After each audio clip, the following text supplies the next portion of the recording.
Gwyneth Paltrow. Welcome to the UK tonight. It's great to talk to you.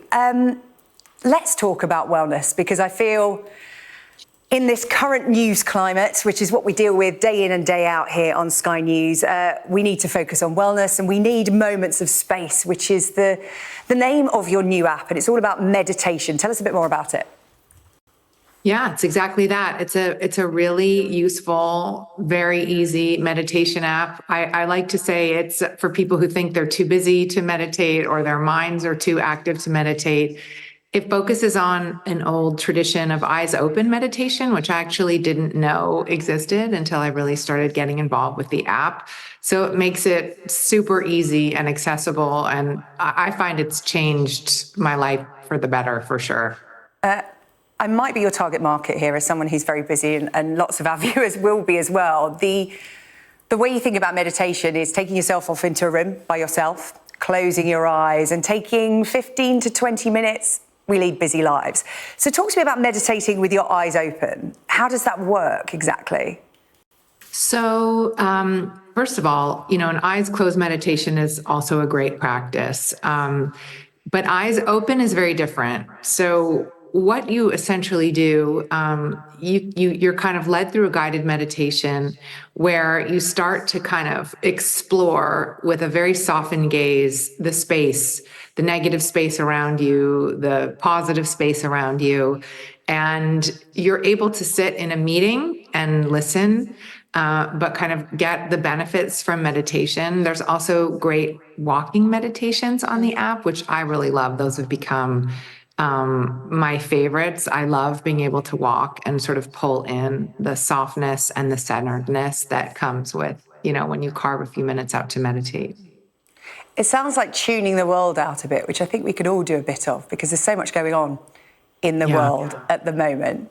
How do you deal with that? Because you live a busy life, you're exposed to all the same kind of news that we are, whether it be politics, wars in different parts of the world. It can get really overwhelming sometimes. How do you deal with that, and how does this feed into it? Yeah, I think I personally try to limit my exposure to tons of news and tons of social media and media in general. I find that I'm just less anxious when I take in information at a slower pace. I'd rather read a newspaper than scroll through, a platform that's incredibly anxiety provoking. And I think it's important to focus, there's so much input now in all of our lives. I do think it's important to always return to the things that actually make us feel good, our relationships, conversation, laughing with people we love, good food, So those are the ways that I try to kind of remove myself from the madness that is the world these days.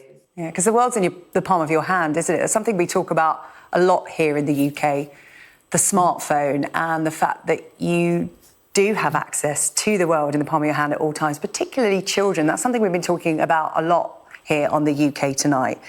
Social media, children, at what age is it appropriate to have a smartphone? What are your views on that? Because children live in a different way to we did when we were their age. This is just their lives and what it will be in the future. So what are your thoughts on how they should cope with that and how we as adults should guide them through it? I mean, I think we're still learning as parents, I think in the US as well, there's been talks of putting warning labels on smartphones for kids, there's a ton of research that it's incredibly detrimental, that especially girls who are kind of digitally native of that generation have a lot more anxiety than girls in generations before them. And, as a parent, I tried to keep my kids off of having a smartphone as long as possible. But then at a certain point, if they're the odd man out and their friends are building community on smartphone, you don't want them to be isolated. So I think when they were about 12, I capitulated and tried to stave off the social media platforms a little bit past that. Because I do think that it causes a high degree of anxiety, especially in our girls. Yeah. On the one hand, today's young people have never had it so good in terms of being encouraged to speak openly about mental health, and they have a society that has embraced wellness to a degree. That's the generation that will talk about it openly. The flip side, of course, is they're more exposed and overstimulated with the internet, social media, smartphones and technology. How do you balance it? Because it's not just the younger generation, is it? And, you know, you've amassed a massive social media following. It's part of your enterprise, part of your business. I think 8.5 million followers you have on Instagram. So how do you navigate that and the overuse of social media and the smartphone?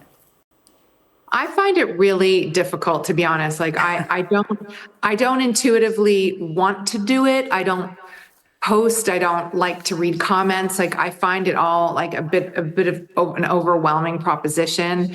However, I do understand that it is this great way to connect with an audience, and to share things that you're working on, or, you know, if to your point, if you're trying to build enterprise value, you have to have engagement from people and customers. So I think it's something that a lot of founders struggle with, how much to be on social media, share on social media. I find that it's just, for me, it's uncomfortable.